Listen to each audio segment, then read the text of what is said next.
So we're fitting an internal door, and here we've got our existing frame within the house. I'm assuming we need to take some quite accurate measurements.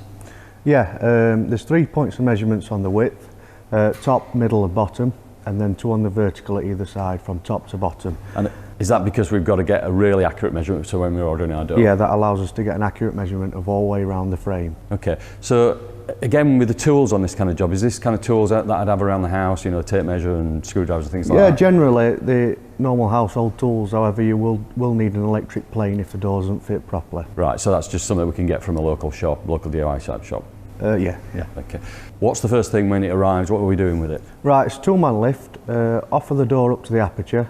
If the door doesn't fit, mark on the door with a pencil exactly where it doesn't fit.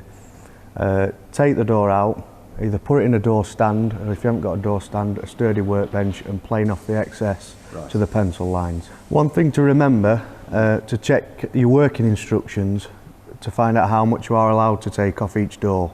So now we've got the door to the shape and the size of the aperture that we want. Where do we take it next? Take it back into the aperture, mark off your hinges, take your door back out, either put it in your stand or workbench again, and then mark round your hinges, making sure the shoulders are in line with the edge of the door, and then chop your hinges out again, taking care, only taking a little bit out at a time. Right, and I notice on this one we've got like round hinges, so do you have to use like I'd use a smaller chisel on the rounds, right, and then a bigger chisel on the straights. But generally speaking, you'd use just a standard, the same size chisel for a normal square? Yes, rectangle. yeah. Okay, so now we've cut out for the hinges. Do we put the hinges into the door now? Yeah, screw the hinges on the door, and then offer the hinges back up to the frame. Why are we putting the door back in the frame? To get an accurate measurement of where the latch is going to be. I see, right, so that'll give you exactly where it's going to be. So once you've marked that up on the door... Right, then take the door back out, either place it on your stand or your workbench. Right. Draw around the faceplate so you know exactly where the latch is going to be. Right, okay. One of the things I've always struggled with is now we know where it's going, it's drilling.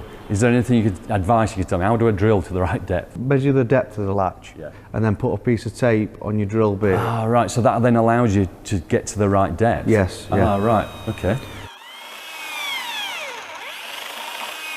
I'm assuming then we've got to chisel out for the latch in the door. Yeah, again, taking time and only chiseling a little bit out and keep checking with your latch. Yeah, because you don't want to overdo it, do you? No. Brilliant. No. So take it steady, but then when you've got your latch in, we're ready to bring it back in? Not yet, because you've got to chop through for your spindles. Oh, of course, and that's for the handles? Yes, yeah. Okay, so how do we go about doing that? Well, you take your latch back out and you measure down from your latch, the face of your latch, to the centre of the spindle hole.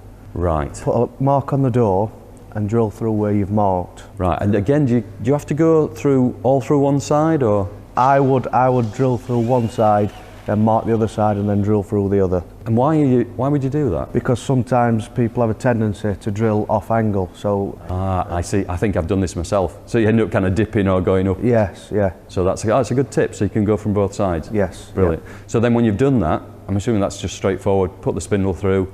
Put your handles on each side, pilot for your screw holes, and then screw it on place. So now we've got our latch in place, we've got our handle in place. Yep. Bring it back into the frame? Bring it back into the frame, screw the hinges to the frame. Once the door is fully fitted, you must remember to seal all surfaces of the door. Job done. Fantastic.